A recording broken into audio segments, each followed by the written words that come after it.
Why do good people often end up losing? The answer is actually very simple, but most people don't want to accept it. From a young age, we are taught that if we live well, behave nicely, and treat others kindly, life will treat us well in return. Adults tell us that if you are obedient, patient, and always think about others, you will be loved, appreciated, and helped. These ideas sound beautiful and morally correct, but nobody tells you about the other side of reality. Nobody tells you that besides morality, humans also operate by another rule, a much stronger one, the rule of self-interest and consequences. When you grow up, start working, and deal with society, you begin to notice something uncomfortable. The kindest people are often the most exhausted. They work more, tolerate more, and sacrifice more. They are the ones who stay late after work, take responsibility for other people's mistakes, and fix problems they didn't create. Meanwhile, people who are direct, firm, and sometimes even unpleasant are rarely given random tasks, rarely taken advantage of, and rarely disrespected. It's not because they are better, it's because others don't dare to push them too far. At first, good people usually comfort themselves by thinking they are just unlucky, or that the environment is wrong, or that they met the wrong people. But when the same thing happens again and again in different places and different relationships, it is no longer bad luck. It is a pattern. And the pattern is this. People don't treat you based on whether you are good or bad, but based on what will happen if they treat you badly. It sounds harsh, but it's true. People don't first ask, "Is this wrong?" They ask, "Will this cause any problem?" If they can do something to you without facing resistance, rejection, or loss, they will do it. Not because they are evil, but because humans naturally choose the easiest path. Everyone wants to save energy. Everyone avoids difficulty when possible. Look at the workplace. There is always one person who keeps saying, "Sure, no problem, I can do it." At first, this person is praised for being helpful, kind, and responsible. But over time, more and more work is pushed onto them. Tasks that are not theirs become theirs. Urgent work caused by others becomes their responsibility. Nobody wakes up thinking, "I will exploit this person today." It simply feels convenient to give them work. No arguing, no complaining, no trouble.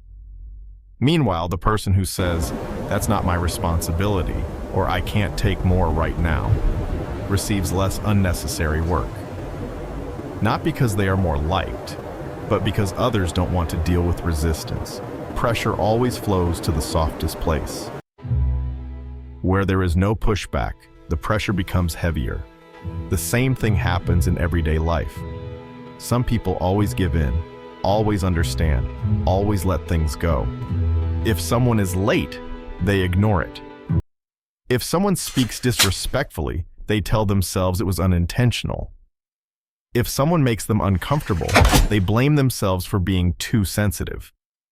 At first, this looks like maturity and emotional intelligence.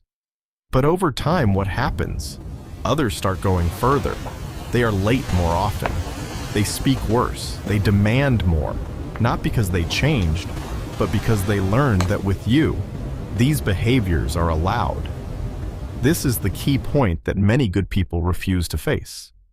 When you stay silent, you are teaching others how to treat you. Silence is not neutral. Silence is a signal. It says, "This is acceptable." Humans learn quickly.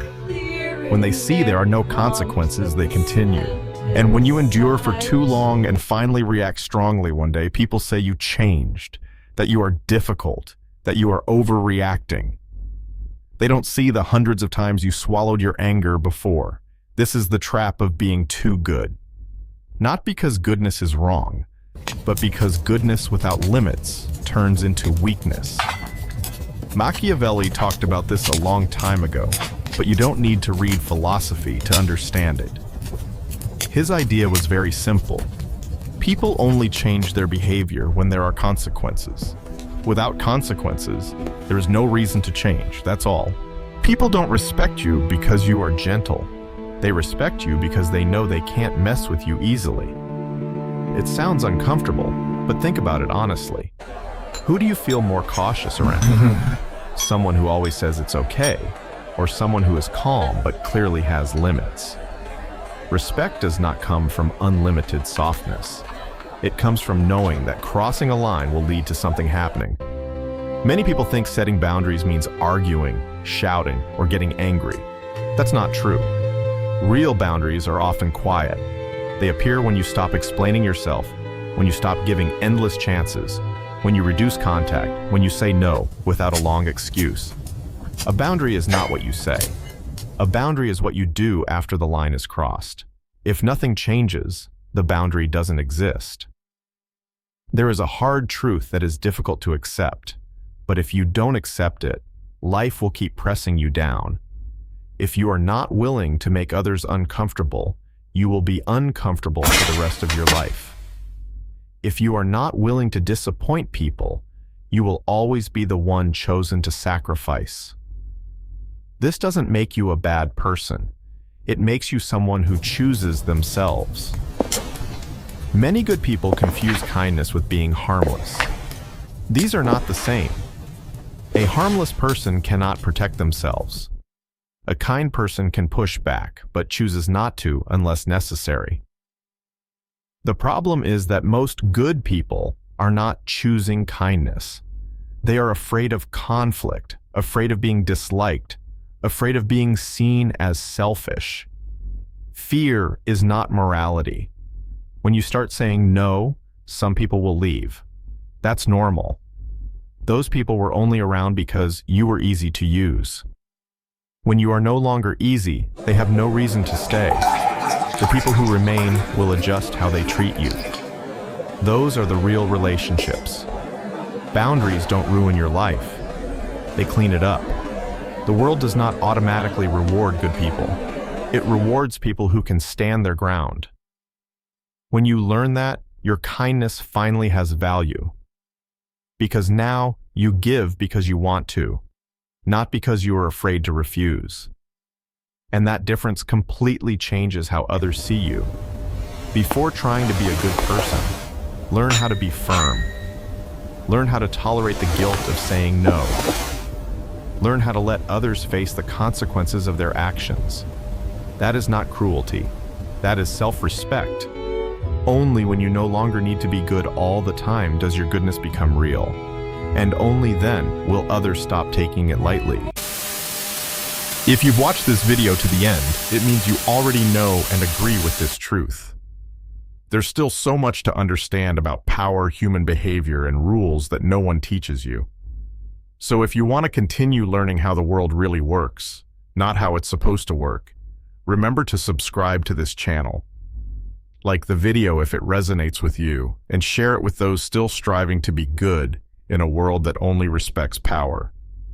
Thank you for watching. Take care of yourself. And remember, you don't owe the world your suffering to prove your worth. See you in the next video.